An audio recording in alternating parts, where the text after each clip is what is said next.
So sisi tukifika by saa 3 walikuwa wamefika.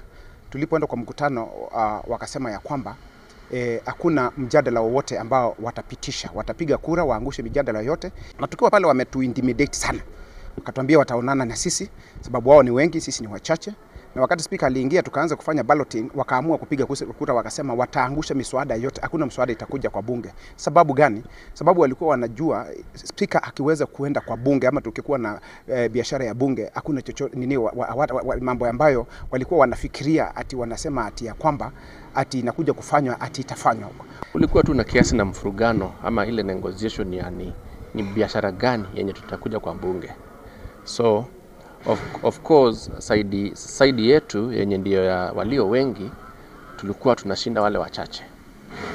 Alafu sasa kwenye hiyo mfurugano ikakuwa sasa wachache wakafikiria, sijui walifikiria nini, nikaona wamevuta kiti ya majority whip, mheshimiwa anayewakilisha Matungulu West, wakamvutia kiti akaanguka chini.